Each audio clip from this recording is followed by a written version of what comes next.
Greetings, Cap fans. It's episode 149 of the Captain America Comic Book Fans Podcast.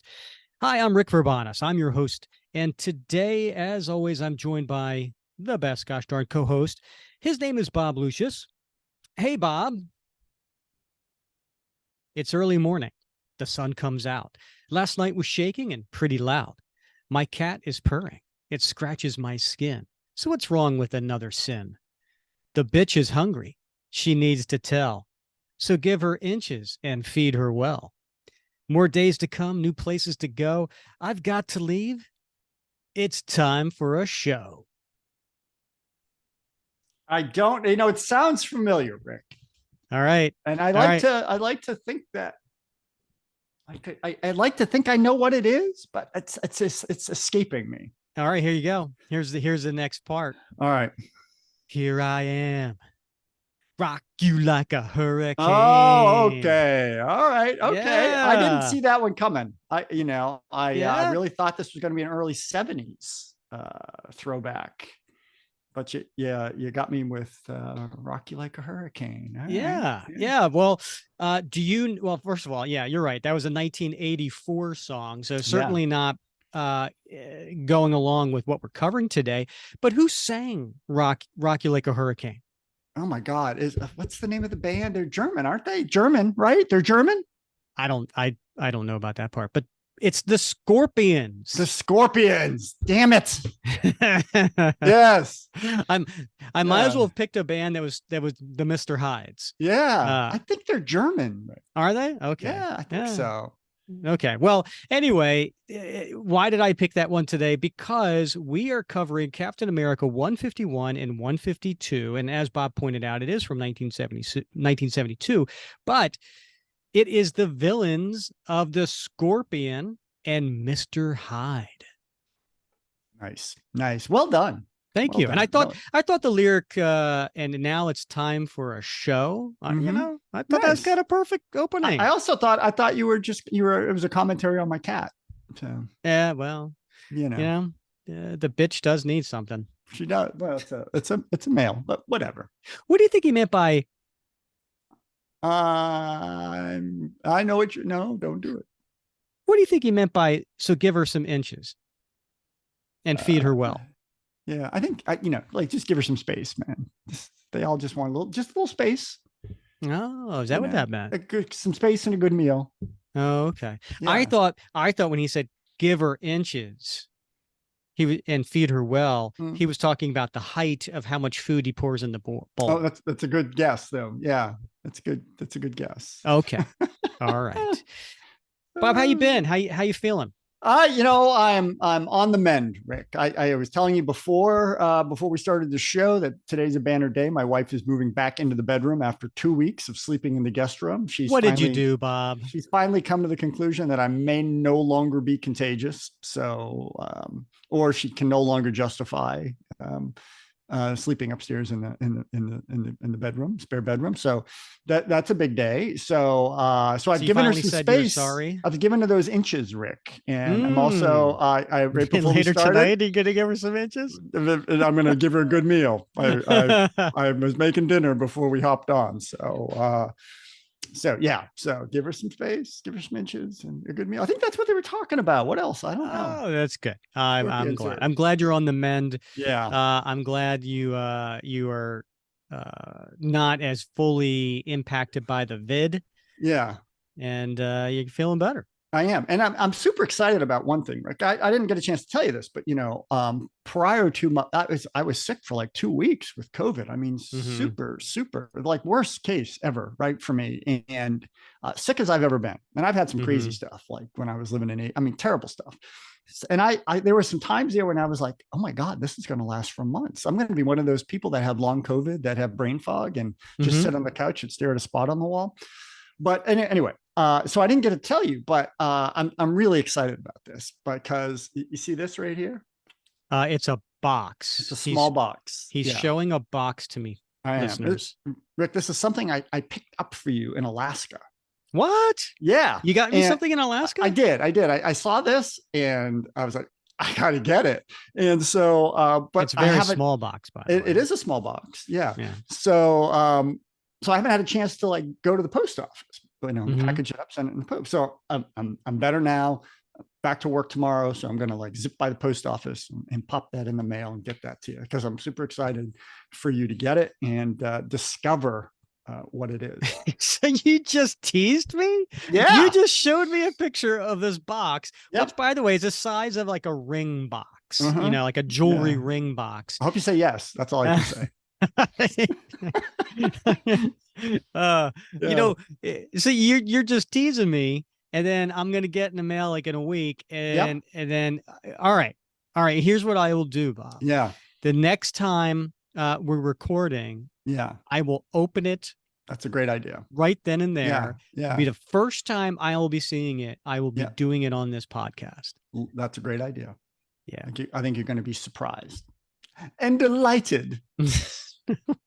Well, So, I'm glad you threw in the second part, because yeah. surprise isn't always a good thing. No, it's not. Yeah. Yeah. So, Well, yeah. that's very thoughtful of you. Yeah. I appreciate it. I know you're a thoughtful guy, so whatever it is, I'm sure I'm going to love it. And Be delighted. not be too upset that it's so small. Right. No. Yeah. Small things come in good packages. Yeah. Well, that's what I tell my wife all the time. Wait, stop. Reverse that. Yeah. Yeah. There you go. All right. So I mentioned we're covering today Captain America 151, 152. We'll get to that in a little bit. We did mention before we got actually three. Oh my goodness, Bob. I'm looking at the schedule coming up. I'm looking at episodes 150, 151, and 152. And oh my goodness, do we have three exciting episodes coming up? I will mention two of the three at the end of this episode for those who aren't, maybe didn't catch it when I mentioned it before, because I am so excited for him, Bob. But we'll get to that in the episode. Bob, should we take a look to see if we got any new Apple reviews? Oh, yeah, absolutely. Okay. Well, we do have a new one. This is from Winghead 55. Oh, I like that. So do you think he's 55 years old? Or do you think he was born in 55? Huh. Or there were 54 other wingheads that selected that call sign, I guess. I don't know. Well, you know what? I'm reading the description. I think he was born in 55 based on what I'm reading here. You ready? All right. All right. 5 stars. Title is Wing-Headed Wonder! I've collected comics for over 50 years and have been on Facebook for about a decade. I have an obviously affinity for Cap, so I fell in love with the Captain America comic book fans Facebook page celebrating the print appearances of our favorite Star-Spangled Avenger. I recently got into the podcast, and I have a lot of catching up to do. Rick and Bob never fail to amaze me with their insights and encyclopedic knowledge of Cap. Each episode is filled with lots of laughs, so they must have a great time doing it. Check it out. Well, thank you, Winghead 55. We appreciate that. Nice. And wow, how about that? He's been Yeah. reading Cap for 50 years, Bob. Yeah. Longer than me. Yeah. Yeah. It seems like a long time.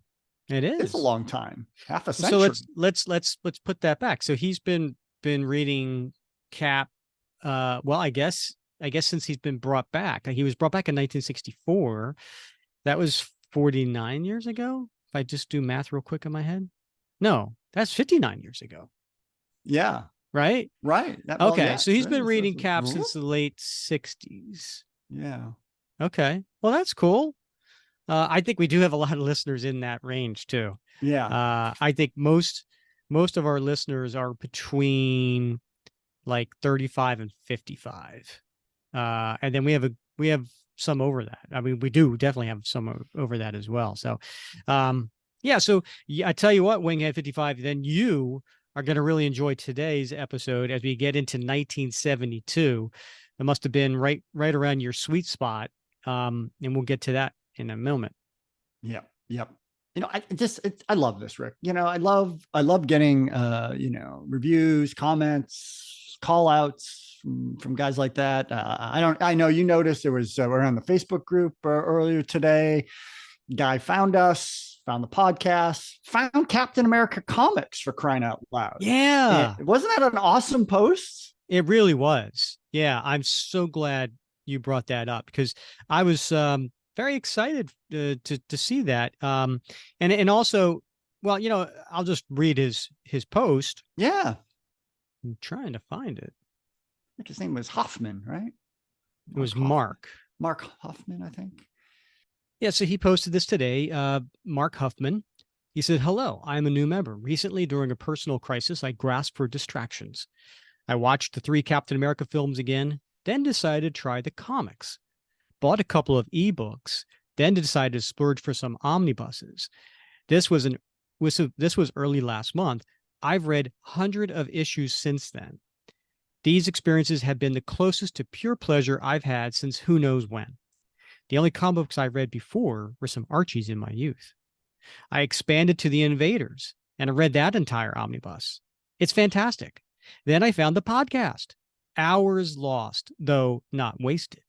Finally, I decided to explore this group. I'm a loner who loves solitude, but they say it's healthy to connect. Here I am.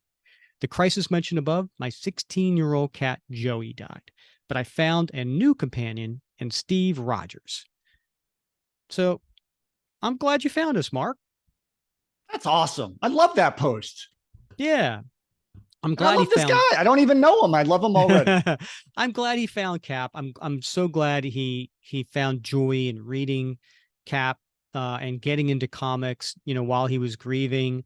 And because I mean, Cap means a lot to many of us, and he's only a fictional character. I mean, we get that, but you can get and we've had philosophers and psychologists and authors on the show who have discussed that. But and listen, he found a group of fellow Cap fans that all appreciate Cap on various levels, but he found a home. And I hope he enjoys being in the Facebook group, and I hope he enjoys listening to the podcast.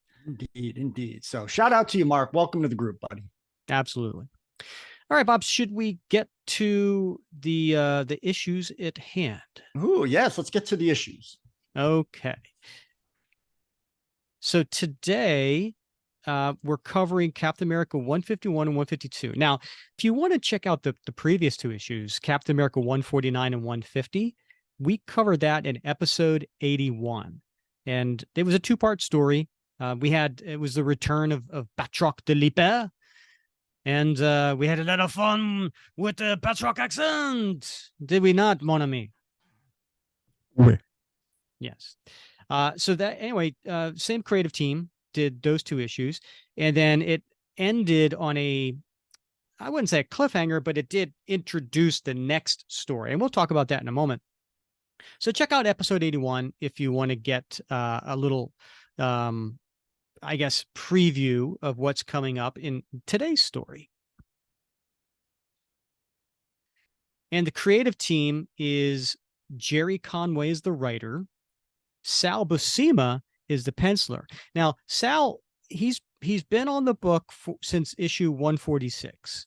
So as a regular artist, he did a couple issues a few years earlier, but since 146, he's been the regular penciler, and this is his actual 6th and 7th Captain America story that he's penciled. And then the inker is Vince Coletta, our letterer Art Simic, and the editor, none other than Stan the Man Lee. Shall I read the solicitation, Bob? Oh, yes, please. 2 of Marvel's mightiest against a pair of sinister supervillains, the Scorpion and Mr. Hyde. Nuff said? ? So interesting about these 2 villains, the Scorpion and Mr. Hyde. I don't know. I was really shocked when I saw how little the 2 of them have actually been in Marvel up to this actual story. So the Scorpion yeah, everybody thinks of him as, a Spider-Man villain, rightfully so. He got his first appearance in Amazing Spider-Man 19, and then he was in issue 20, and then he was issue 29. Those took place in 1964, 1965. Then he he shows up in Captain America 122, which took place back, 2 years prior in 1970. And then here he is in his 6th and 7th appearance. Like, the Scorpion, when I was reading this, it was like, oh, Scorpion's been around a while. Nope, he wasn't. Huh. Yeah. Then on top of that, Mr. Hyde.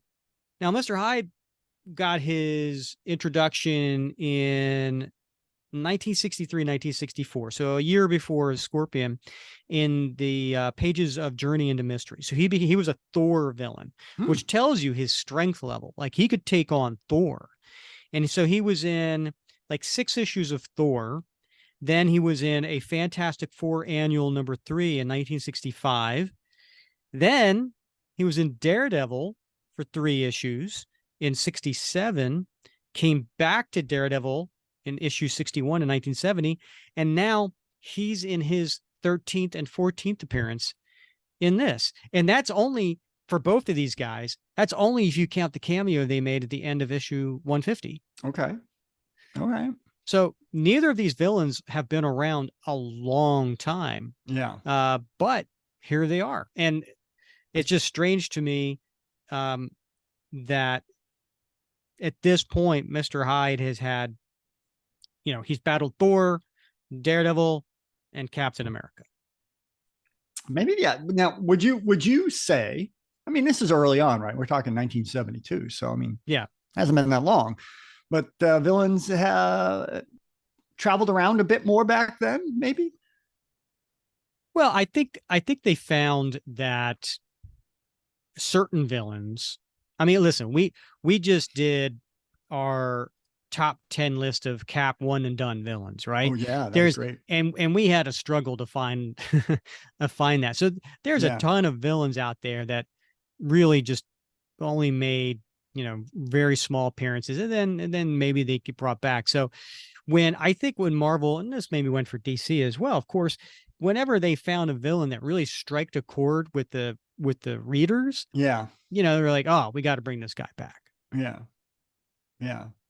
But I mean, moving them around, right? Different titles and different heroes. And do you think that was more common back then than it is now? Or do their heroes tend to have a certain stable of baddies, that you see in their books? Well, so let's just take Spider-Man, for example. Yeah. Right.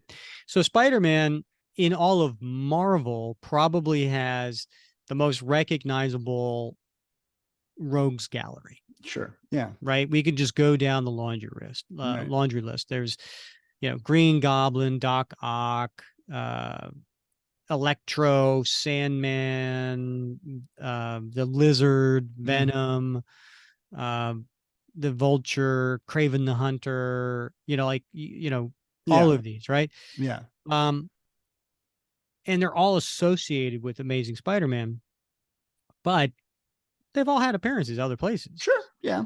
I mean, if you remember when we were covering like Tales of Suspense, I mean, it was Kraven the Hunter and the Chameleon. Yeah. Right. And the two of those were Spider-Man villains. Yeah. So yeah, I think, they may be associated with somebody, but they find their ways into other stories. Sure. All right. Now, you bring up a good question. Like when back in episode 9, when we did top 10 villains not named the Red Skull, those were all those were all villains that were kind of associated with Cap. Sure. Right. Yeah. But has not Baron Zemo, Madam Hydra, all of, these found their ways into other character stories. Right. So yeah. All right. Fair enough. Yep. So before we get into this story, Bob, I just want to, I want to go to the last page and a half of 150.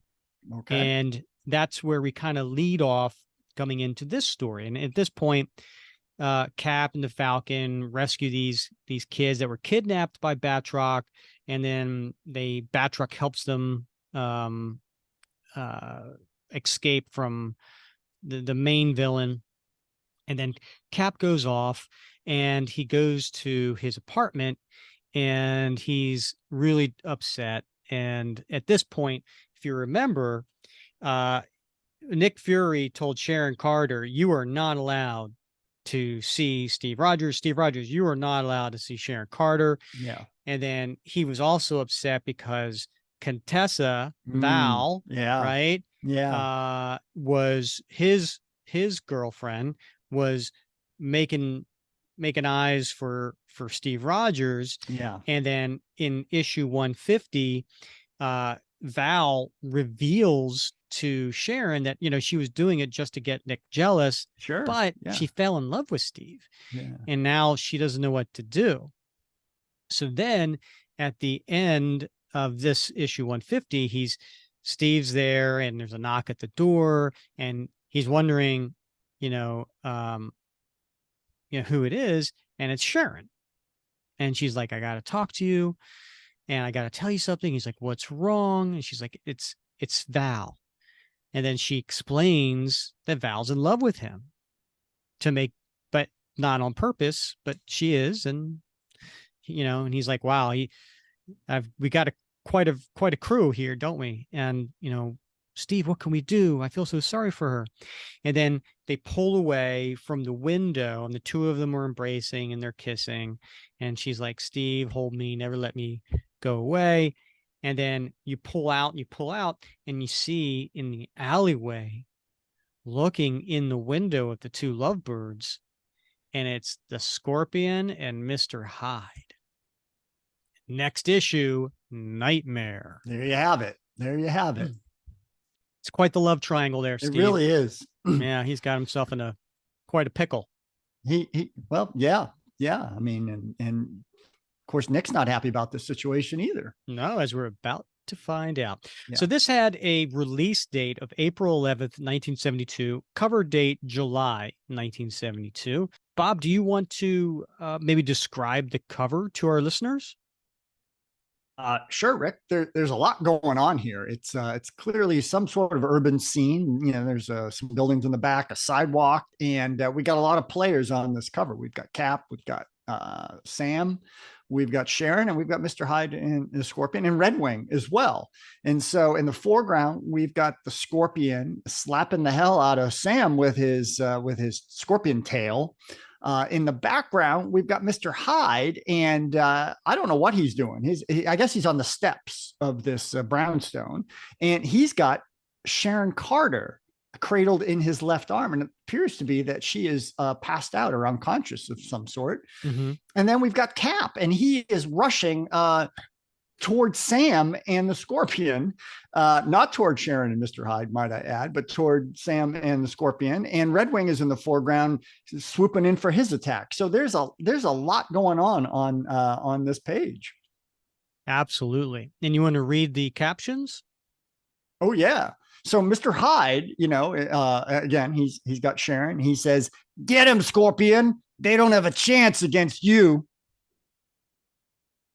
It's a really good Mr. Hyde there. Yeah, well. I think the listeners are going to be confused when they hear my Mr. Hyde versus your Mr. Hyde. Yeah. That's my generic bad guy voice. So, okay. Yeah. Did you read the caption at the bottom? "Oh, Mr. Hyde strikes again. The Scorpion hangs loose. Panic on Park Avenue." Hangs loose. He hangs loose. What the hell does that mean? What does that mean? What does that even mean? Yeah. I need my 1972 Urban Dictionary. Apparently. Yeah. He's just hanging loose. I mean, like, to me, that's like a surfer thing. Right. Yeah. He's got his like scorpion tails hanging loose. Yeah. Oh, that's true. Yeah. Now, did you mention, because I wasn't paying attention, did you mention it says Captain America and the Falcon, and you've got the Captain America and the Falcon icons up there around the logo? I did not mention that, Rick. Okay. Yeah. I got you. And 20 cents. 20 cents gets you this comic back in 1972. 2 dimes, man. 2 dimes. Are you just showing off math now? Like, what are you going to say? Like, I'm on fire tonight. 4 nickels. Yeah. I'm fired up. Hey, if Well, I gave give a me a second. I'll quarter. tell you what it is in Canadian. Gosh. All right. So we turn to the opening splash page. And do you want to give the title? Panic on Park Avenue. Now, describe Panic, Bob. Well, it's obviously in a different font than on Park Avenue, but it's wavy. It's a wavy font, Rick. It gives me anxiety just to look at it. Yeah, it's Yeah, a different font from the other yeah. three I words. mean, Yeah. it doesn't rise to a panic for me, but it does make me anxious. Ah. All right. So we get to a Steve Rogers in his civilian identity walking down a street at night. And he's just got his hands in his pocket and his head down. And he's just thinking to himself. And then behind is an image of Captain America, just in case anybody's picking up this comic for the first time and they don't know who he is. So they want to make sure here's an image of Captain America so you know who this guy is. But in the alleyway, we see a scorpion. Now, how would you describe the scorpion for our listeners, Bob? Oh, I was going to say erect. His tail is pointing straight up behind him, but he's all in green, Rick. Yeah, yeah. From his head to his toes. It's an odd looking sort of. I don't know if is it armored or some sort. It comes across as a sort of an armored unitard. That's not And politically correct, Bob. no. And then, of course, he's got his long segmented scorpion tail that extends behind him. And in this case, he's kind of creeping up behind a wall in the shadows, and that tail is fully extended vertically, right? Mhm. So, I guess in a striking position. Yeah. As you mentioned before, it is erect. Yes. And then how would you describe the other character? Mr. Hyde. Well, he's kind of a burly guy in a green suit with really a full head of hair. Yeah. Okay. And big Very hands. nice. He's got big And hands. And he's hiding behind a lamppost. Yeah. Not very well. Not well. Yeah. Yeah. That's All right. So here's Steve's thought bubbles. So your name's Captain America. So what does it get you, mister, after all these years? It gets you a friend named Nick Fury who tells you what a crumb you are for not joining the group called S.H.I.E.L.D. It gets you a lot of bruises, maybe a couple of broken bones. It gets you nothing, Mr. Rogers, nothing but days of pain. And he turns, and he just walks past these two costume villains who are in plain sight. looking at him. Yeah. Yeah. But for Steve Rogers, those days of pain seemed destined to end most abruptly. As within the deepening shadows of an alley fronting dim-lit East 14th Street, one figure shifts its massive tail, while another on the curb turns his grim features away. Yet both motions pass unnoticed by the thoughtful Mr. Rogers. His mind is elsewhere, centered on the soft eyes, the gentle smile of the girl called Sharon Carter, the girl he loves, but is forbidden to see. And so he doesn't hear the hissed command a few feet behind him. He doesn't see the sudden twisting motion. No, he doesn't realize his danger until, and then the two of them jump him. And you see, and the scorpion says, "Too late, Buster. We've got you where we want you now. And you're going to tell us what we want to know." And then Mr. Hyde, "Shut up, Scorpion. We don't have time for your mutterings. And if Pretty Boy here got any brains, he won't try and cries of his own. Right, Pretty Boy?" But Steve just takes his arm and uses like judo or some sort of version to use his weight and toss him around over top of him. "Wrong, fella. Silent surrender just isn't my style." And then the scorpion attacks him with his tail. "And what is your style, buddy? Just because you got the top hand on Mr. Hyde doesn't mean you can escape the scorpion's tail." Maybe not escape it, Bright Eyes, but does it ducking count? And for that matter, how about a little unexpected uppercut? Hope I'm not breaking the rules by fighting back, I mean. Wouldn't want to make things too easy on you clowns, would we? And he does. He punches him and knocks him back. But then he goes into the alley and he starts to run. I've only stunned them, and I don't dare let loose. Whoever they are, they don't know I'm Captain America. And for the time being, maybe that's one secret I ought to keep. Whoever they are? Well, rather than examine that statement, let's look in for a brief moment on the two characters in question, for their next comments will prove most revealing. Blast! Didn't think it could hit so hard. You didn't think at all, Scorpion. And since your plan to get back at S.H.I.E.L.D. failed, perhaps it's time for Mr. Hyde to call the shots. That girl we saw Rogers with, the S.H.I.E.L.D. agent, Sharon Carter. Next we go after her, my friend. Yes, after her. Mystery's enough for you? And we cut to the next page, and there's the Falcon swinging down on his grappling line. Hey, why isn't he flying? Where's his wings? Free wings, Rick? Yeah. Yeah, he still's got his little grappling. It is pre-wings. And but he does have Red Wing flying next to him. And so he's in Harlem, and he is at nighttime flying down or swinging down and to a crowd. If we've got your attention, then how about letting us shift it a moment to a street of battered brownstone tenements 100 blocks north on the Isle of Manhattan. Hey, man, it's the Falcon Cat. Look at the way that bird swings. Cool it, Juan. That's not where your head should be. They grow silent, and their eyes turn away, and something twists in the Falcon's chest, forcing a smile. He moves closer. So what's happening, Juan? Your mother feeling better after all the kidnapping bunk? Yeah, I guess a little. Yeah, a little, I guess. Hey, Cap, your Falcon. Can I hold it? Cut it, Juan. You're forgetting what this cat is, brother. I'm sorry, Brother Michael. Maybe you care to fill me in, brother. Just what is this dude? Glad you asked, boy. 'Cause it's about time somebody told you. And he gets in his face and points. You're a sellout, mister. You're one of Whitey's job-mouthed Uncle Toms. And we see that really makes Sam mad, and he grips his fist.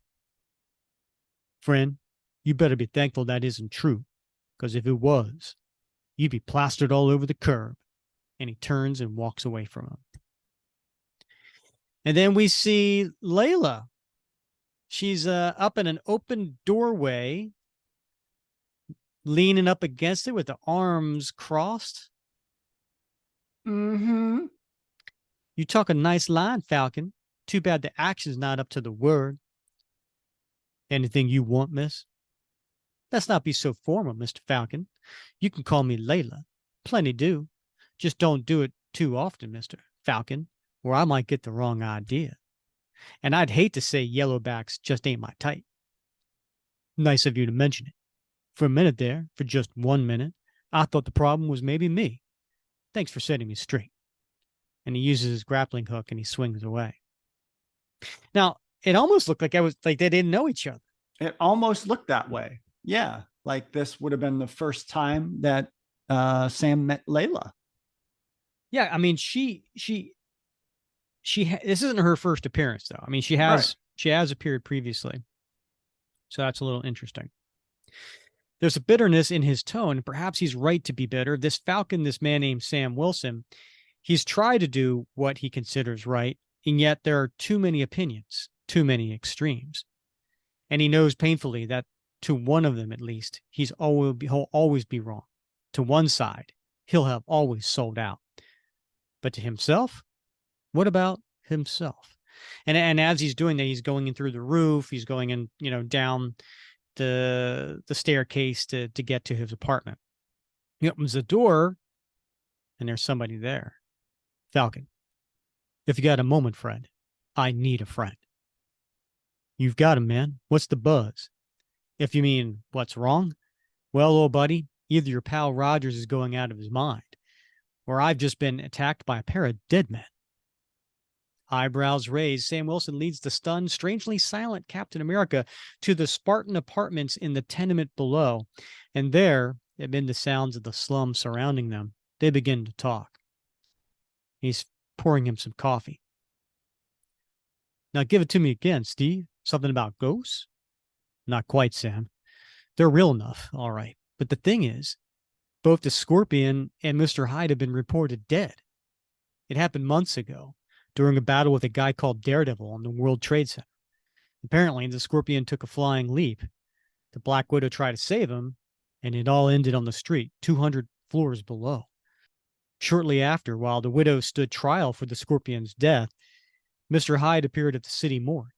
He and DD battled, and then, for reasons old Horde Hand couldn't understand, Hyde blew up both himself and the morgue, taking the Scorpion's remains with him. When did that happen, Bob? That was back in Daredevil number 82 and 83, Rick. I find it interesting that he says a battle with a guy called Daredevil. Not with Daredevil, with a guy called Daredevil.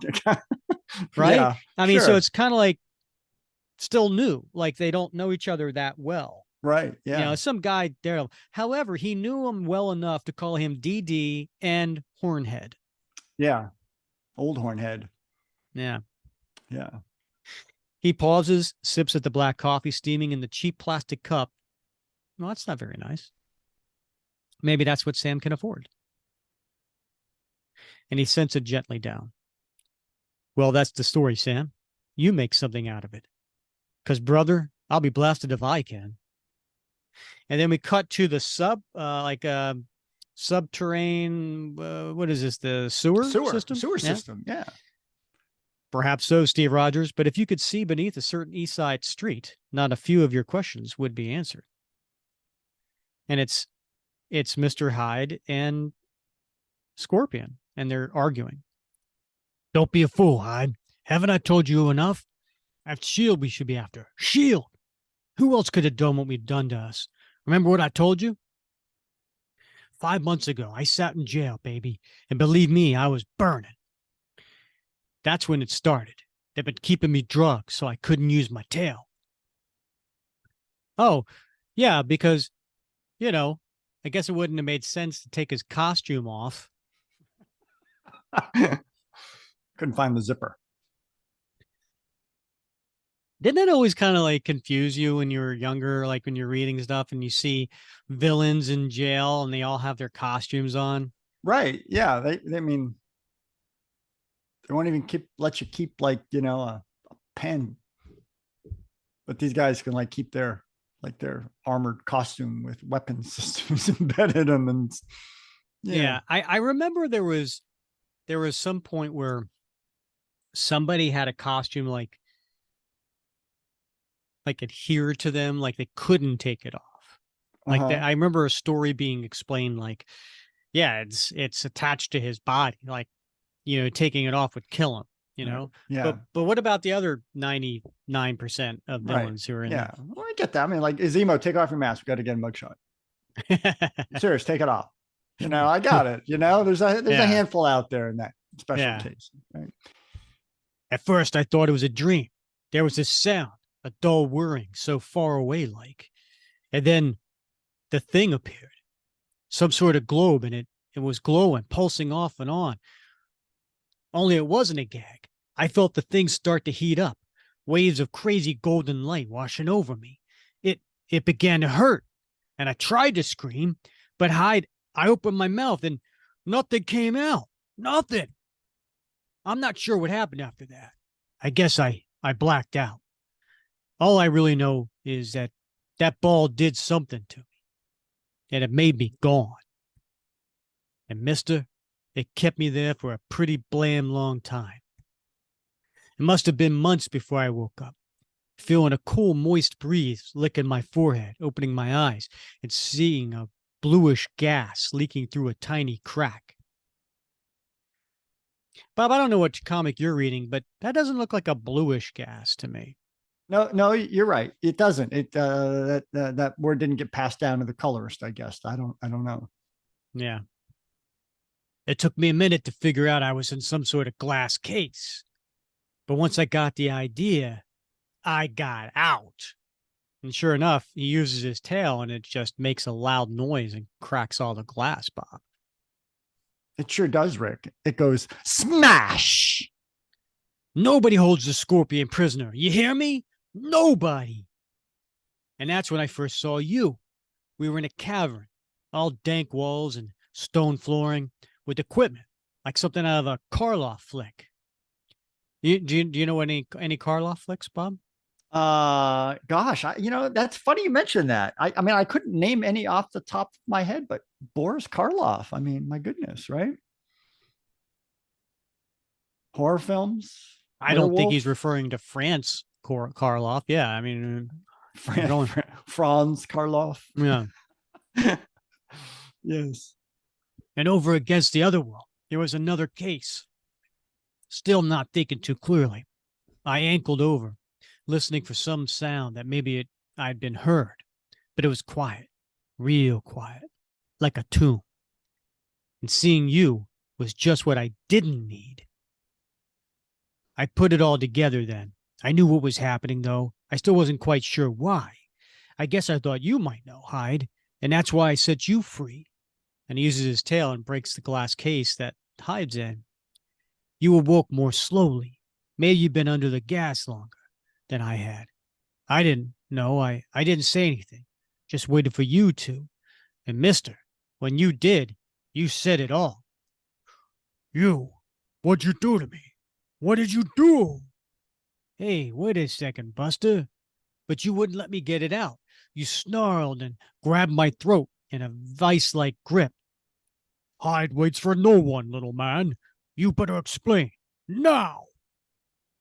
I gulped it out between wheezing breaths, and when I was done, so you figure it's a prison, huh? Okay, pal. I'll buy that. For now. If the meantime, let's find a way out of this place. There were steps. We followed them up and out into a deserted mansion. The place was dark, empty. In one room, we found some sort of monitor screen. But you didn't want to stick around to find out who was behind the whole stinking deal. Instead, we hurried outside. It was night, a cold winter night. It'd been summer the last I knew. I got panicky for a minute. Stop whining, fool. There's someone coming. A car. Out, my friend, and he rips the driver out. Or would you rather argue with Mr. Hyde? He whimpered something about it being a new car, new insurance. But what could that matter to us? We lit from there like a pair of bats out of hell. And it was then I got to thinking and realized who was behind it all. Shield? You're out of your mind, Scorpion. What could they gain by all that trouble? Think, Hyde. Think. Maybe we're only the first. Yeah, the guinea pigs for a new type of jail. For a moment, Hyde's brow crinkles in thought, and then, maybe you're right, Scorpion. Nobody else has got that kind of equipment. Yeah, it's got to be them, and only one way to get to them. Now you're thinking, Hyde. Now you're thinking. Thinking, yes, but laboring under several grim delusions, as faithful followers of Daredevil are all too aware. For there was one other who possessed equipment on a par, and vastly superior to that of S.H.I.E.L.D. The android creature from 30 centuries in the future. The man, quote unquote, named Mr. Klein. Bob, how would you describe Mr. Klein, and where was he last seen? Well, I believe his tale was chronicled in Daredevil number 77 through 84, as well as in Iron Man 41 through 45. But he's an odd looking dude with an orange suit and a blue, what do they call that? A cravat? I don't know what you're talking about. You know, that little sort of, they don't wear a necktie. It's a sort of like Is it Ashkosh? An ascot, Ashkosh bagosh. No, Yes. Yeah, an ascot, right? I guess it's an ascot, right? I don't know. Or cravat, I don't know, but he's got one of those on. So a dark blue. That means he's fancy. He is fancy. He's a fancy man from the future. And then his man, mask, quote unquote. Yes, his mask is it looks like an egghead. It's an egghead. Yeah, sure. Yeah. So with no nose, a couple eye slits, and a mouth slit. Well, at least he has 3 slits. Yeah. Indeed. And he's standing there holding in one hand Daredevil, Black Widow, Scorpion, Mr. Hyde, perhaps the Owl, a Daredevil villain. And in the other hand, he was holding Iron Man and 2 female characters. I'm not 100% sure who they are. I don't know, but I like them. Why is that, Bob? Well, one of them is appears to be some sort of a dominatrix costume, black leather Mm-hmm. piece unzipped down to her navel, and the other one is has a sort of Emma Frost look to her. Yeah, definitely. Yeah. White leotard with a cape and long blonde hair. So which one do you like more, Bob? It's sort of like the devil and the angel on your shoulder, sort of. Yeah, it's yeah, true. they sort of go together. Mm-hmm. You want to give them some inches too? And a nice meal. Yeah. And now that those months-old loose ends have been at long last tied, we see Cap and Falcon and Red Wing on the rooftops running. Let's turn our passing attention elsewhere to 2 running figures racing south along the soot-laden Manhattan rooftops. But are you sure, Cap? How sure do I have to be, Sam? Sharon said she'd been followed earlier this evening, and those duplicates, or whatever, said something about going after her. I may have made a mistake. I was too far away to be sure, but it'd be better to be overprotective and wrong than to have Sharon get hurt. Quietly, the Falcon agrees, and they swing out of the twilight darkness towards the gold-lit front entrance of a certain Park Avenue townhouse, a townhouse dorm kept by S.H.I.E.L.D. for its unattached female agents. Well, that's very yeah, non-progressive of them. Right. Yeah. Hope they can get past the madam at the front desk. That's right. Wait here, Sam. I'll get Sharon and be back in a moment. Do it, Cap. But as Cap enters the gleaming lobby, that electric eye, it's glowing, shutting the doors, locking them. Blast it, I've forgotten. Nick Fury's ordered me to keep away from all S.H.I.E.L.D. offices, including the private dorms. I've been locked out, the stupid fool. Even as it begins, Cap's snarl of frustration breaks off, and he whirls at a cry from the street outside. Hey, hero, help! The Scorpion and Mr. Hyde. Yeah, well, I kind of already guessed that, Cap. So how about you giving your old buddy a hand? Hey, Bright Eyes? And it's coming out of a manhole is Mr. Hyde. Now, Scorpion must have already come out of that because he's on the street about to strike at the Falcon. You won't be needing it, Buster. Not after I get through with you.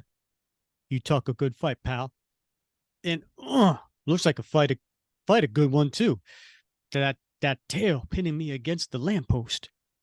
That's pretty smart of you, boy. The way you figured that out all by yourself.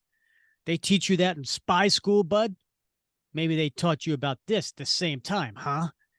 And then as he's got him wrapped around a lamppost, he uses his strength of the tail to rip the lamppost out of the ground, the cement, which must have hurt Sam, right? I mean, because Sam's attached to the lamppost. It wasn't like, he had used there. Yeah. And he throws it in front of an oncoming truck. It's called getting killed for sticking your nose where it don't belong. Yet ours are not the only eyes to watch this scene. 2 stories above, a curtain draws back, and a blonde-tressed girl stares in stark horror as she sees the Falcon twist, falling. And he shoots out his grappling hook, sees his hand arc out, sees a sudden glint of metal on stone, and he pulls free of the deadly weight. She feels her breath released. At the window, she turns, but this time only our eyes were privy to her movements. For on the street below, the others are unaware that they've been seen. Some of them have their mind on other things, on the screech of a suddenly swerving truck, for one, on the diving effort to escape the truck, for another.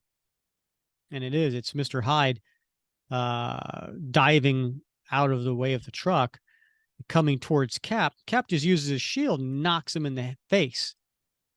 And on the capture of a certain violent Mr. Hyde for a third. And then with a right cross, he punches him. Makes a sound, Bob. If anybody asks you, mister, that was to settle a private score. You frighten me, Winghead. Maybe later I'll get scared, all sweaty and trembling.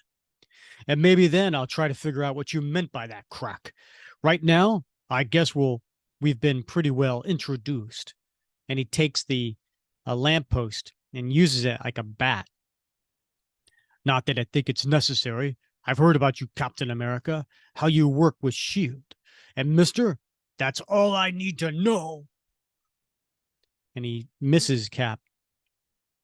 And then Falcon is swinging above the Scorpion. So obviously the Bobbsey twins hate S.H.I.E.L.D. for some reason. Sounds pretty good to me. But then I'm not exactly a Nick Fury fan. So I'll have to temper my judgment just a little and not end up fighting on their side. And he nails the back of the Scorpion. What's happening, Chester? And the Scorpion's down. And he's got his face down on the ground, laying there. No more. Don't hit me anymore. I've had it. It's Hyde's fight, not mine. Something's snapping in my chest. I know I'm going to regret this. Roll over, Scorpion. You'll do nothing, buddy boy, and that's because you're a fool. And he hits the Falcon with his tail. Someday you guys are going to learn, you know? Now tell me about S.H.I.E.L.D., mister. Tell me fast. But the answer never comes, as driving out of the lamplight above, who is it, Bob? It's Red Wing. What that? That bird coming right at me. Ah! Get it away! Get it away! Was that Arnold Schwarzenegger coming out of me? What was that? I don't know. Get it away!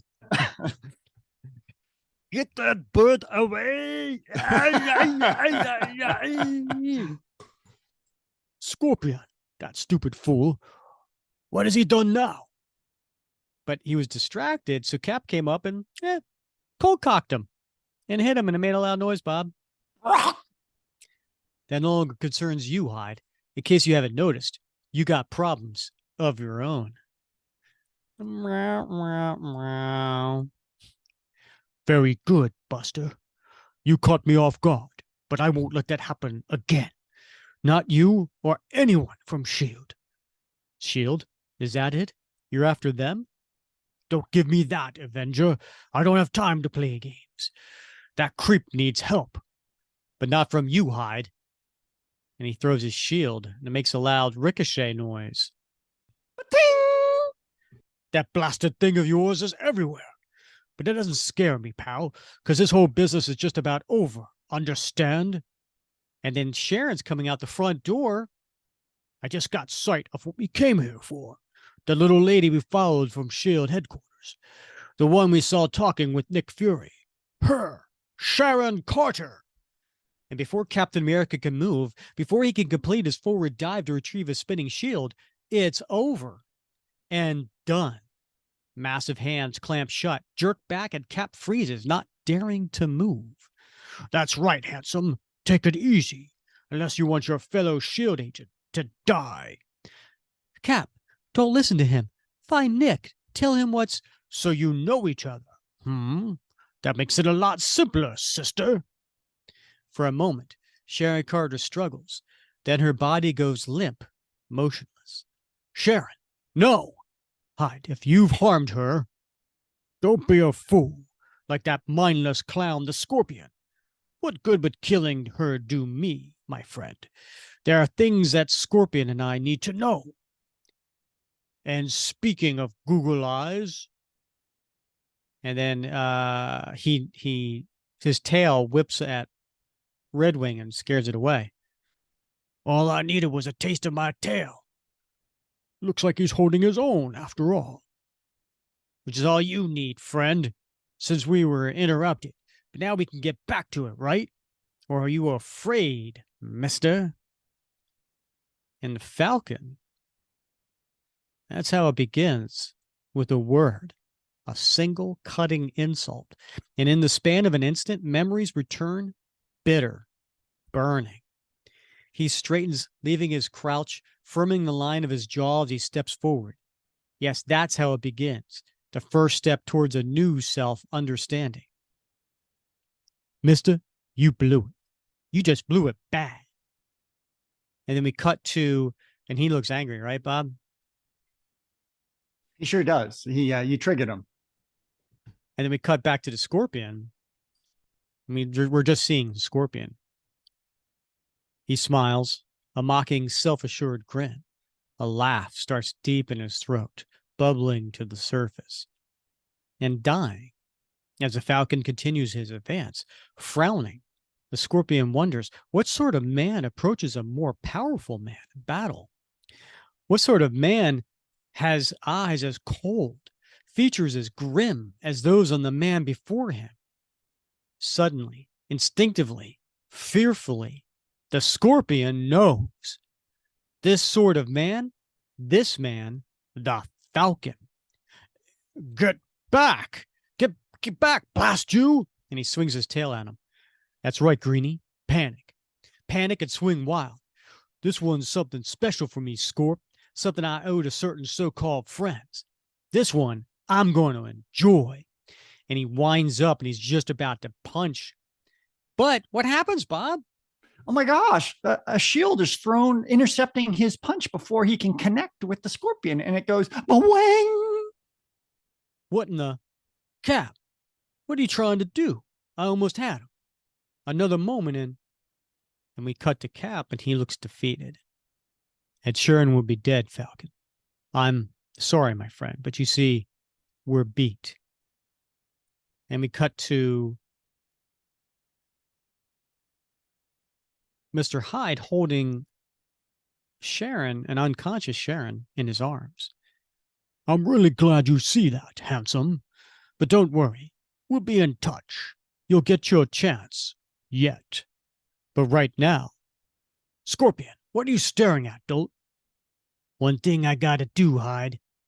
And he swings his tail at Falcon, but he ducks. Next time, Falcon, you're gonna really feel the Scorpion sting. That much, I promise you. Cap, you don't know how much that cost me. Don't I, Falcon? But it's not over. No, only beginning. For less than 1 minute after Sharon's kidnapping, a sleek black sedan that the colorist decided to do green slides to a screeching halt outside the S.H.I.E.L.D. townhouse, and a familiar figure leaps out. Nick Fury, S.H.I.E.L.D.'s ubiquitous director. You know what? Screw you, Bob. Listeners, I just got like a knowing nod, kind of raised eyebrow. I'm impressed. You could say the word ubiquitous. Rogers, you really did it this time. Maybe you didn't understand. I meant what I said about you showing up again. Mister, are you hearing me? He's listening, man, but I wouldn't ride him. Not now. You keep out of this, Falcon. I asked the man a question, and I'm waiting for my blasted answer. Do me a favor, Fury. Get out of my life. And he punches Nick. What? Yeah. And he crosses the right cross. It's almost like Captain America punching Adolf Hitler. It is, yeah. And then the last panel is Nick Fury holding his chin as Cap walks away with his head down in a Charlie Brown pose. In case you hadn't guessed, Fury, you just made the biggest mistake of your career. To be continued. All right, Bob, let's get to 152. All right. So 152, we have the same writer, Gerry Conway, same penciler, Sal Buscema. However, for anchor, we'd switch over to Frank Giacoia, letterer John Costanza, and we still have the editor Stan Lee. This had a release date of May 16th, 1972, cover date of August of 1972. Bob, would you like me to read the solicitation? Yes, please. The Falcon fights alone, but alas, Mr. Hyde and the Scorpion don't. All right, Bob, how would you describe the cover to the listeners? All right. Well, it's kind of an amusing little cover, actually. In the foreground, we've got Hyde tackling Cap, and they're tumbling out of a window that is quite high. They're in a very tall building, and it looks like they're heading out that window. But in the background, you've got Falcon standing there with his fist clenched, and Sharon is talking to him. It appears in a very animated way. And she's saying, Falcon, you can't just stand there like that. Capture partner. You can't let him be killed by Hyde. And then underneath, what does the caption say? Cry vengeance with the Scorpion and Mr. Hyde. And then it says, important. See the special note about this cover on the letters page. Bob, did you read the letters page? I did not. I didn't either. I guess we're not getting to the special note today. Shoot. Yeah. Yeah. All right. So, and again, 20 cents, Bob, get you this issue, which has been approved by the Comics Code Authority. What's the title to this one, Bob? Terror in the Night. Rain pounds the hard black tar on the East River Drive, and in stormy darkness, a lithe figure dives. For an instant, he's framed in the splash of silver headlights. Then, muscles relaxing to catch his falling weight, he lands. And the sound of his landing is covered by another sound, the wild shriek of an attacking bird. A red and brown demon men have come to call Redwing, the Falcon Hawk. What the hell does a Falcon Hawk? Like a chicken hawk, but with a falcon. I guess. I don't know. Huh. Okay. I do declare. Oh, the chicken hawk. Yeah, those were the best, weren't they? They were good. Yeah. I love, Foghorn Leghorn may be my second favorite Looney Tunes character. Yeah. He's a classy dude. Yo, I say. Some of my favorite lines. I mean, he was like, remember that mother hen that was always after him? Yeah. Yeah. And he's like, that girl's a straight. When he says like that girl's as straight as a bowling ball. That girl's as straight as a I-80. And then he'd use the hands, no curves. And then he would just torture that dog. Oh, yeah. Good stuff. The dog who is there to protect the hen house. Yeah, right. Right? Yeah. From foxes. He's got a job to do, man. He does. And he just torments the dog. Yeah. But he was hilarious. Boy. I say. Anyway. All right. So big splash page of a moving van style truck that is in a dark of night in rain with its headlights on, coming underneath an overpass, which is where the Falcon is diving off onto the truck. And then Redwing is going up to the open window. Hey, trying to get us killed, you fool? Look where we're... Yow, what in a... Some sort of nutty bird. Can't see the road. It's coming right at us. Now you've gone and done it, Rocky. The man's going to have your hide for this because he gets a little fender bender. Cursing, the men pulled themselves free of the twisted cat. And as they do, the older man chances a casual glance skyward and sees the Falcon. I knew or recognized that crazy pigeon. Well, Buster, you're bitten off more than you could chew this time. And he pulls out a gun. Come on down, meet Smasher Creel. Mister, if you weren't so funny, you'd be tragic. I've heard that routine 100 times. It never changes. Every petty thug with a gun in his hand thinks he's the greatest thing on two legs, and he gives him an uppercut. And friend, every one of them's been wrong, dead wrong. He draws a breath, this man called the Falcon, and suddenly he's aware of the weariness in his bones, the throbbing ache in his spine. Then he hears a familiar screech, and he whirls to see Red Wing. Eyes wild, his voice nothing but a rage-blurred snarl. The driver fires again and again, and the hawk screams, wings pounding. And scream that's lost in the roar of the storm, lost with the driver's own. And Falcon comes up and punches the driver. Mister, nobody shoots at Red Wing. Nobody. He stands silently for a moment, staring at the driver's slumped form. Then he goes to the rear of the truck. There he finds what he's been searching for, a cargo of purloined chemicals. Bob, do you want to explain to the readers what purloined means? Yeah, they have been five-finger discounted, Rick. They have been lifted surreptitiously from the rightful owner, Allied Chemical Corps. There you go. That's what we needed to know. Mm-hmm. It's not Axis Chemicals, though. No. Different. So then he sees the first guy who's crawling towards his gun, and he comes over and he stomps on his wrist. Sorry, pal. You have to get your courage another way. Ah, my wrist. You broke my wrist. Not quite, Creel. But I will break your mouth unless he tells me things I want to know. Thing one, who paid for these chemicals, Creel? Tell me now. Those of you who read our last issue may be wondering, what's going on here? For the answer, let's turn to yet another rain-soaked figure, the man called Captain America, who's jumping over a fence in an alleyway. I might as well accept it. I don't have a chance of finding the Scorpion or Mr. Hyde, not on a night like this. If only I'd been able to warn Sharon. If Nick Fury hadn't been such a fool. Fury. Yes, it's his fault. All of it is his fault. Those two didn't want me. They wanted S.H.I.E.L.D.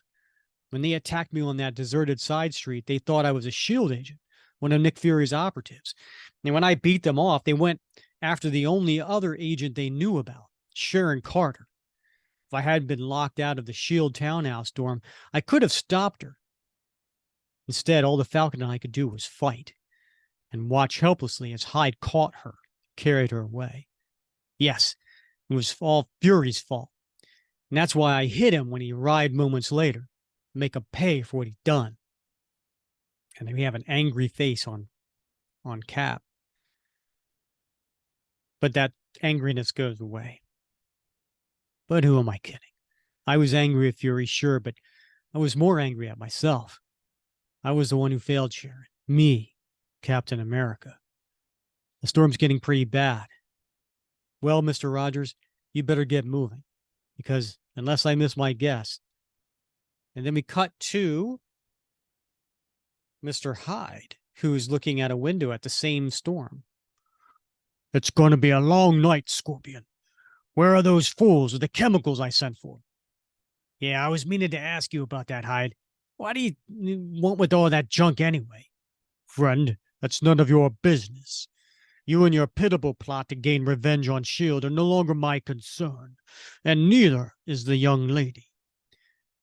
Say what you will, Hyde. She's our meal ticket, a pretty bit of bait for those two S.H.I.E.L.D. creeps.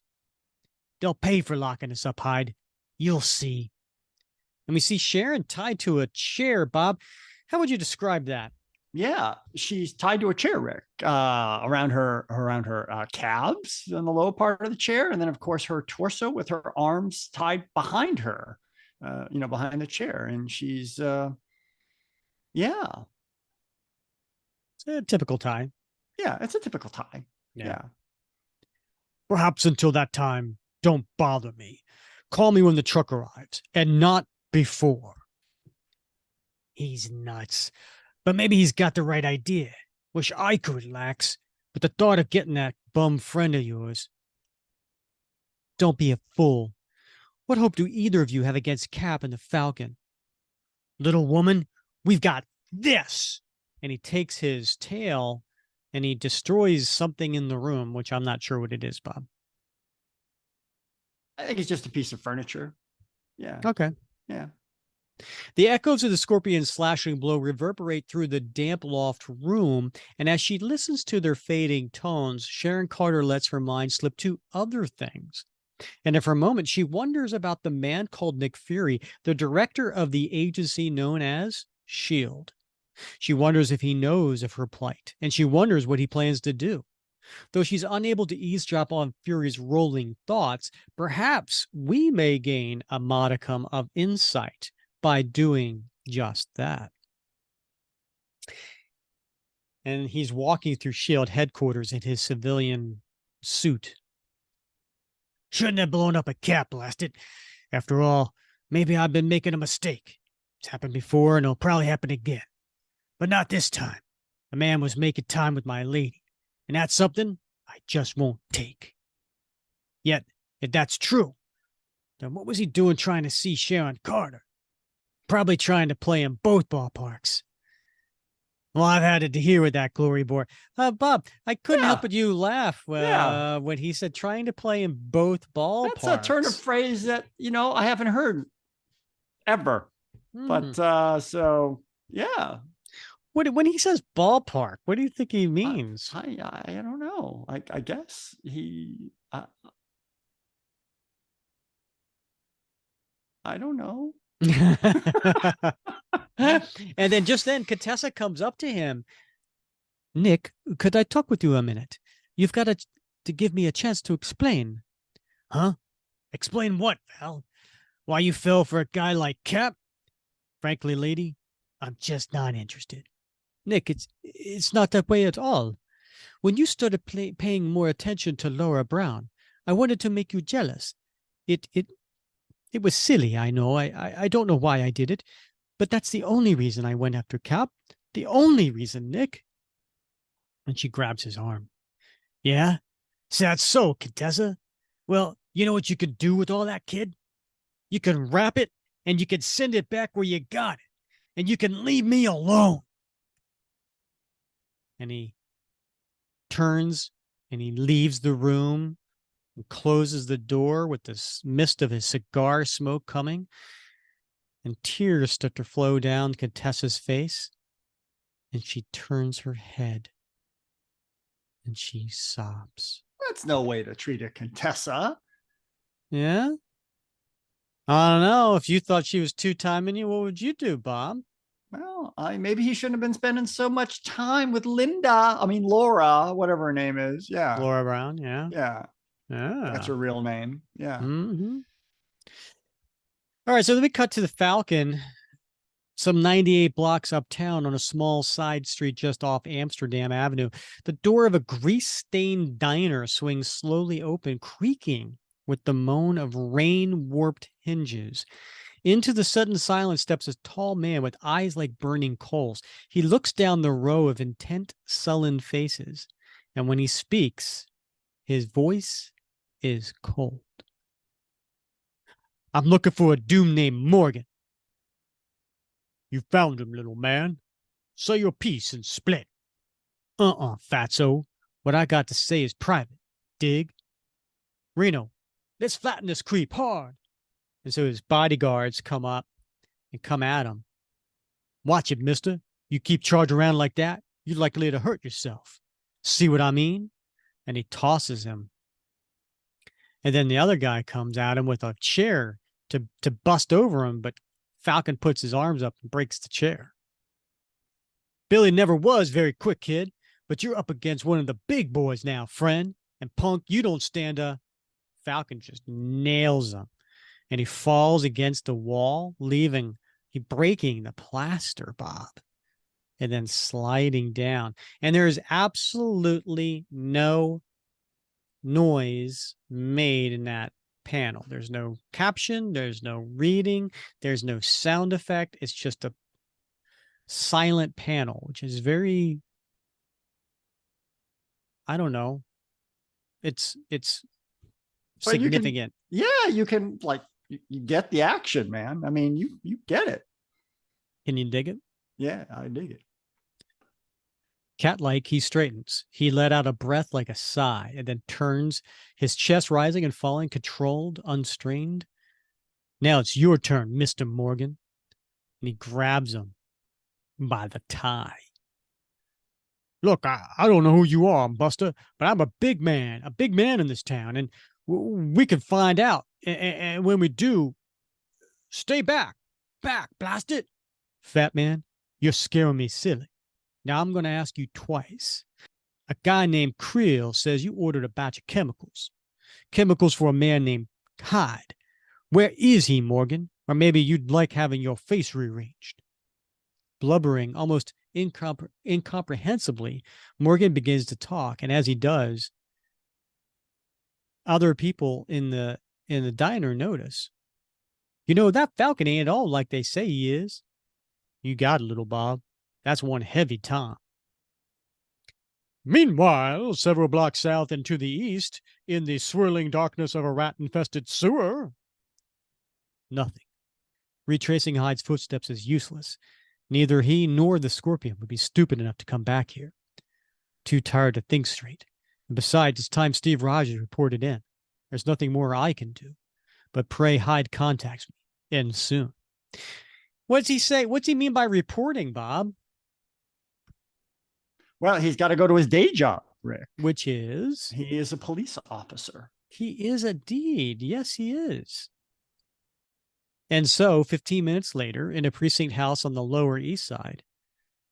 Uh-oh, Muldoon looks in a foul mood. Better keep clear, Rogers. Now, Muldoon, who's that? Do you know who that is? He's he's the precinct chief. Yeah, he's, well, not chief, but I think he's his sergeant, right? He's yeah, yeah. Yeah. Now that's strange. Muldoon passing up a chance to chew me out. Never seen him look like this before, as though he's been beaten in some way. Say, Bob, what's wrong with the Sarge? Somebody steal his favorite cigar? Not quite, Rogers. Seems like Muldoon's been hiding a few things over the past couple of years. Things a special city hall commission have just dug up. He's been suspended, Rogers, and maybe it's going to cost him his job and a year or two in jail. No. I can't believe it, Bob. The man you're talking about isn't Muldoon. Yeah, sure. Maybe he's been framed, Rogers. After all, Muldoon ain't the sort who makes a lot of friends. And what of the man in question? What of the man named Muldoon? He walks with shoulders drooping, his jaw set firm, but somehow trembling. And when he leaves the shelter of the brightly lit station house, his step is less sure than ever been before. It's not hard to hurt a man, even a rough man like Muldoon. But having hurt him, have you broken him? Have you? These are the questions returned in Steve Rogers' mind, questions without answers, for the answers lie only in Muldoon's soul. Come on, Bob, let's get ready for our patrol. Now the hours pass quickly. Minutes fill with idle chatter, conversation to dull the double-edged knife twisting within a very weary Steve Rogers. Not for a moment do his thoughts leave Sharon Carter, nor does he forget his own grim helplessness, a frustration which fills his mind with tension and pain until, Bob, stop the car. That bird out there. I see it, Steve. Must have gotten out of the zoo, because you just don't see many of them in New York these days. Stay here, Bob. I'll be back in a moment. The rain falls more gently now. Its sound is soft and muted as a sudden whispered exclamation. Sam, where in the name of heaven have you been, man? Looking, Steve, in places only a guy like me could reach. There are leads, a few hints, nothing I could tell you before. Then tell me now. Did you find them? Is Sharon safe? I don't know, Steve. That's why I come for you. Guess I thought you wanted to face them down together. Thanks, Sam, and I mean that.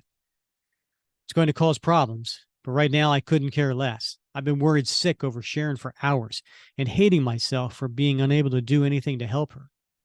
But now That's changed. I can't let anything hold me back. Not if I ever want to face myself again. Maybe that's what caring really is. A sense of commitment to another person.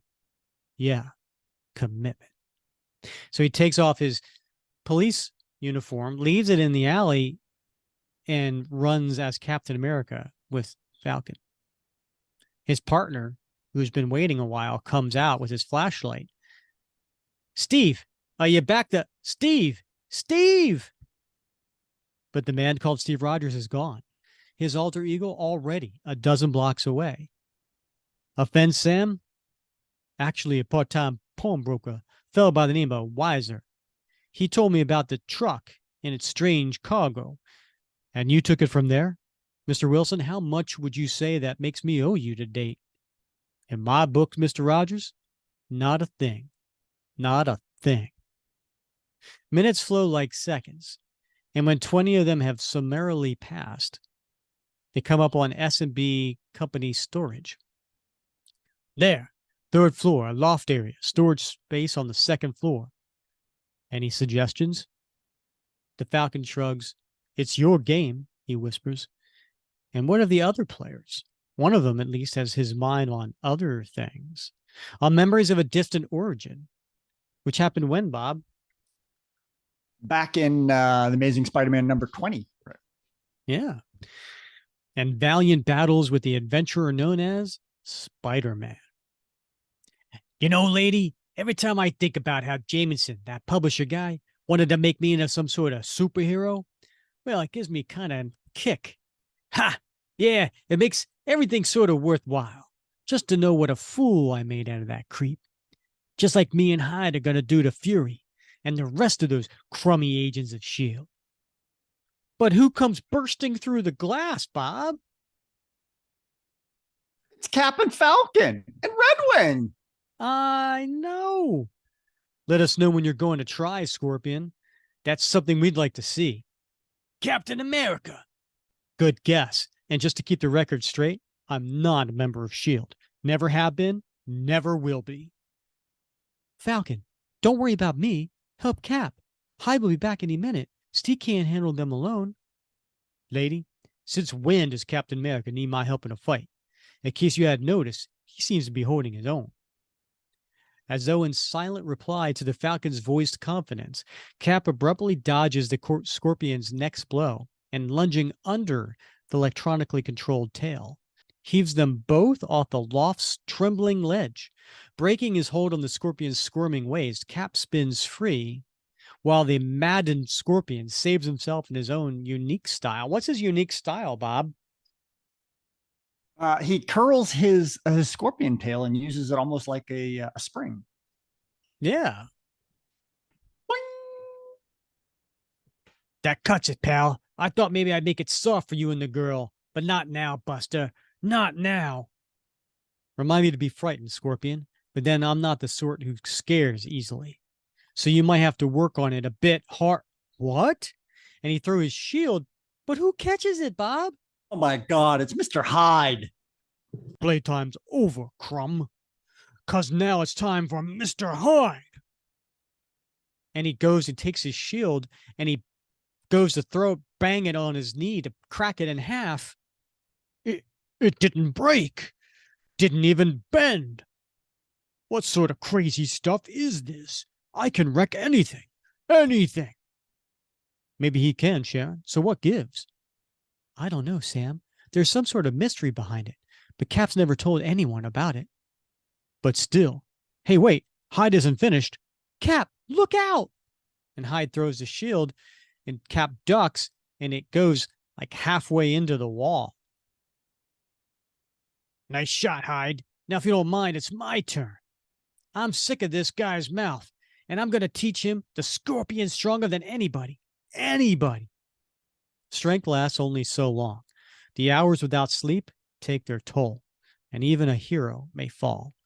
And then must the hero turn to other things, if he can. Cap! You've got to help him, Falcon. You've got to. Hold it, woman. I said, hold it. Maybe I know what I'm doing, and maybe you don't. Think about it a moment. Do you really want me to bail Cap out? I just don't want to see him hurt, Sam. He means too much to me. I don't want to lose him. Then let him do it alone. Believe me, Sharon, he can. And what's more important, he must. Outside, the rain patters a funeral beat on the warehouse walls, a beat which throbs in rhythm with the pulse of Steve Rogers' heart. Though a growing haze, he hears the scorpion's heated taunts. He knows his strength is waning, the flesh too weak to support the soul. And yet, when strength fails, might not wit prevail? And he grabs the rope and he tosses it around the scorpion, tying down, wrapping around one of his arms and the base of his tail. Now, Scorpion, we'll see who's beaten whom. Tell me, mister, what's good is your lashing tail when it's bound too close to move? No! What's wrong, Scorpion? Isn't that what you wanted? Just you and me? Stay back. You better stay back. It's man to man now, Scorpion. Me without my shield, and you without your tail. And he punches him and nails him down. I guess that was just something you couldn't take. Yeah? And what about me, bright boy? Let's see you try tricks with Mr. Hyde. Who's jumping on him from behind. You? Too late, he turns. Too late, he remembers. Against this man, wit alone is useless. Hyde is too strong. The chemicals which changed his form from that of a weak scientist have given him unnatural strength. Strength enough to lift a car, strength enough to shatter a spine like a twig. And he has him in like a bear hug, Bob. The time for wit is past. The moment of strength has left him. Now he's truly a man alone, dependent solely on his years of training, on his will, and ultimately on his skill. And he takes his hands, puts them in a karate chop motion, and then he whacks them on the sides of both sides of his ribs, Bob, and it makes a noise. Yeah, it's a double karate chop that goes whack. Karate chop. Oh, my ribs. You must have broken my ribs. For an instant, Hyde sways, cheeks puffed with pain. Then he turns and charges. But the charge is meaningless, for the battle is over. And he punches Hyde in the face, and it makes a loud noise. And then the next panel, again, silent, nothing else in it, but a picture of Hyde who looks shocked. And then the next panel, he falls over face forward. Hump. Oh, I beat you to it. Slowly, almost hesitatingly, Steve Rogers unclenches his fists, and that movement seems to release a bound-up coil of weariness which swells open within him. Sam, Sharon, let's get out of here. Now. Steve, I tried to come to you. I did, but he wouldn't let me. I thought they'd kill you. I thought you'd... Easy, Sharon. And he hugs her. It's over, for the time being. Sam, I'm not good at this sort of thing. Just forget it, Cat. And he hands him his shield. Mr. Wilson, some things you can never forget. Come on, Sharon. I feel like walking for a while. Walking with maybe a little bit of talk. And the subject of that conversation, perhaps it's a token of the compassion of Steve Rogers that his thoughts return to Muldoon. Muldoon, who is only now reaching his home in Elmhurst, Queens. And he walks in the front door, and his wife's waiting for him. Sorry I'm late, hon. Couldn't seem to find my way. Funny, you know, getting lost after all these years. Brian, what is it? Something's wrong. Wrong? Yeah, you could say that. Something about money? Some sort of bribe? You see, I've been suspended, honey. No, it isn't true, Brian. It can't be true. It is, Ellen. Honey, believe me, it is. And as Sergeant Brian Muldoon faces an increasingly uncertain future, we face, next issue, Captain America, Fraud. Oh my gosh. All right, there was 2 issues. What do you think, Bob? you know, that that final showdown between Hyde and Scorpion and Cap with Falcon on the side reminded me of Young Frankenstein. Do you remember that movie? We talked about it previously in this podcast, Yeah, Bob. Yes, we remember did. remember when Frankenstein monster was trying to climb to the top of the tower and Yeah. they wanted to help him and Mm-hmm. Dr. Frankenstein said, "No, he wants to do it himself." But he really wanted help. He really wanted help. Yeah. Remember that? Yeah. Yeah. That reminded me of this battle. No, Uh, Sharon. His Cap wants to do this himself. but did he? Did he really? I mean, maybe I'm missing something from previous issues that the previous two, but Right. I don't recall there being a Cap doubting himself. Yeah, right. Like he felt like he couldn't handle these two by himself. Oh no, Yeah, let me prove myself. I didn't get that. I will say though, I did appreciate Gerry Conway's writing overall. There was a lot of first of all, it reminded me of there was a lot of words that you learn as a kid reading comics, right? Yeah, Like, sure. he did throw in a lot of Yeah, a lot of words were ubiquitous. you could say that, yes. So there was that, but also there was a lot of one scene rolling into the next scene where the something happened that where there was a word balloon or something like that happened. There was a lot of that. It seemed to me there was a lot of, I don't want to say it was eloquent, but I want to say there was some sophistication that was going into the writing, that one scene went into the next scene to the next scene. Yeah. It was good segues. A lot of descriptive writing as well. Yes. Which made it easier for me. I didn't have to pause and describe the scene because he was describing the scene, and much to the colorist's dismay. Yeah, of course. Yeah. The blue gas and the black car, right? Yeah. All right, Bob, do you have you go first this time. So do you have a favorite panel?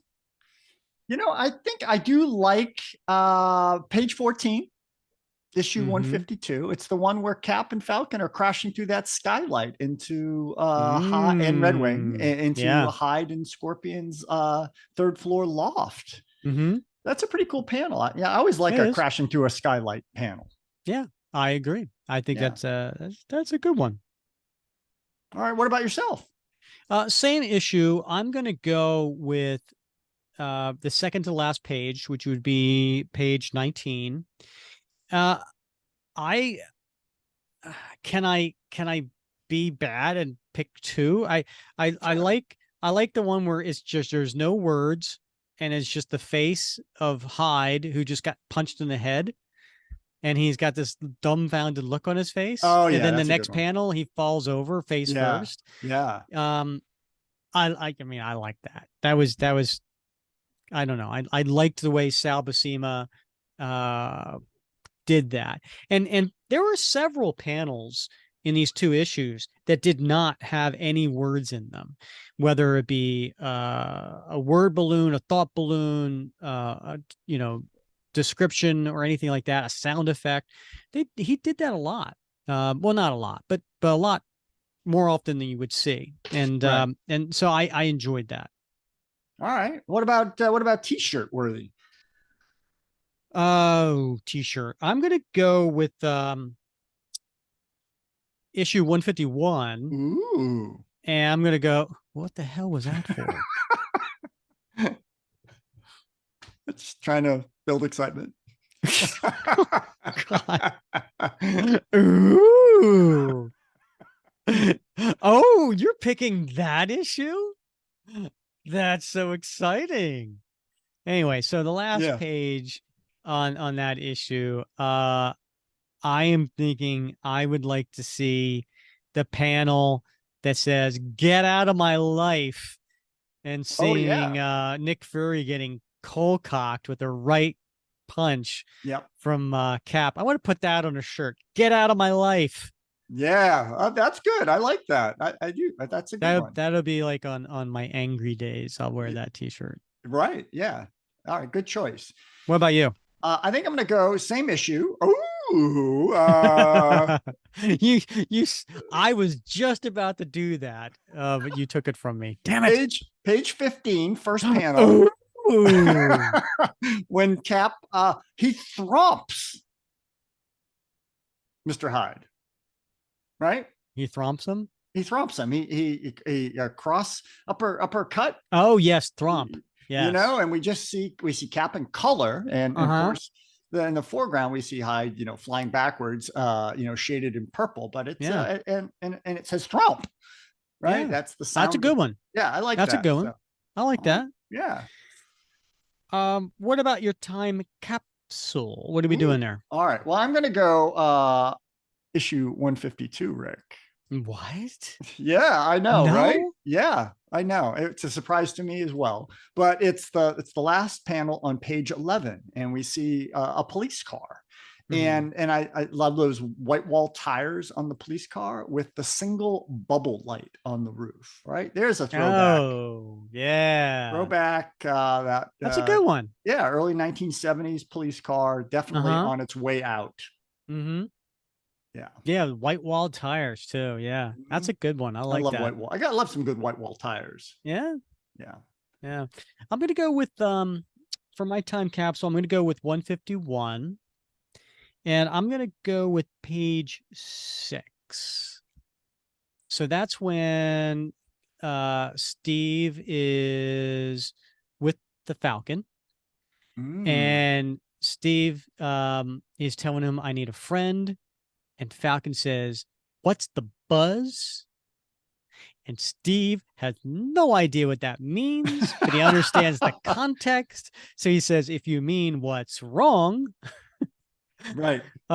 So I think that's a time capsule because there's a generation gap there in the lingo. Right. Yeah. I like that. That's good. I mean, it's like two time capsules there. One for Steve because he's a man out of time, and Sam's talking some 1970s lingo that he doesn't get because it's advanced.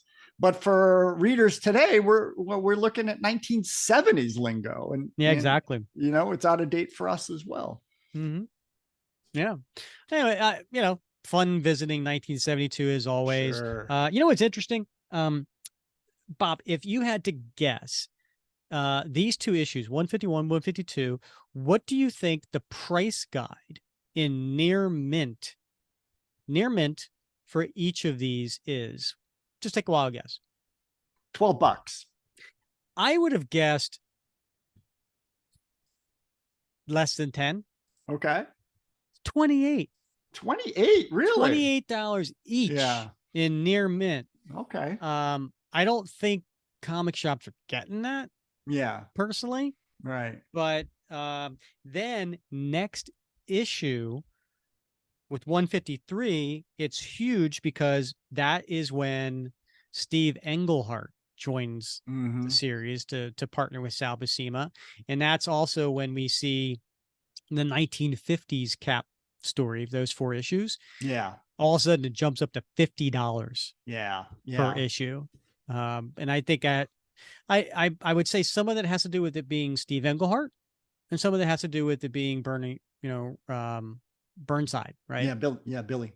William Burnside, yeah. Billy B. Interesting. This issue of Captain America 152, introduction of Morgan. So in the diner, that was the first appearance of Morgan. Okay. And then he is actually, for the next 2.5 years, a major part of what's going on in the Captain America stories. So, you know, Gerry Conway, he set up a lot of stuff here for Steve Englehart, right? He set up Morgan. He set up this whole story with Muldoon. He set up this whole Steve and Sharon. Yeah. Right. Yeah. And he only did 4 issues, but man, he certainly did kind of make his mark in trying to, set up some important storylines. Got some pieces lined up. Yeah. Yeah. And the other thing too is we covered back in episode 58 we covered Captain America 251 and 252. That was the Roger Stern, John Byrne, Joe Rubinstein issues. And that was the Mr. Hyde and Batroc, right? Yeah. We covered that 2-part story back in episode 58, and they reference what we did today, right? Because Mr. Hyde wants revenge. That's the next time Mr. Hyde sees Cap, and he wants revenge on Cap for what happened in this issue where he knocks him out. Yeah. He's not a forgive and forget sort of guy. Not really. Yeah. But anyway, Bob and I promised we would just talk briefly about what is coming up the next 2 episodes. Yeah. What is coming up the next 2 episodes. And I will tell you, I'm pretty excited. I'm actually excited for the next 3. But I don't think we can really get into the 3rd one. But next episode, we're coming back to our Nightcap series. Indeed. And that's when our listener at the super soldier level gets to come on and pick the topic. And so we have Matthew Glover. You might remember him when he gave his review on Apple, and it was Super Glover. Yes. You remember that? Yeah. Anyway, so he's been a super patron of the show, and he's going to be coming on. And he actually invited another member of one of our patrons, one of our shield slingers, Ash Barnes. So the 2 of them are going to come on for the Nightcap series, and they have a top 10 list that they put together, and is the top 10 variations of Captain America. This is gonna be a good show. Yeah. Yeah. So what do I mean by variations?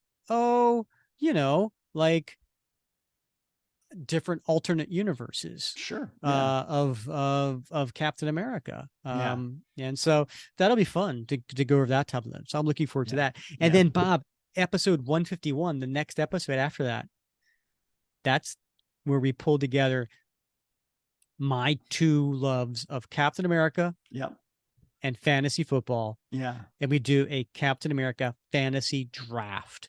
Wow. You and I are going to go back and forth with our draft picks to build our own Captain America series with our characters. And you get to pick 10. I get to pick 10.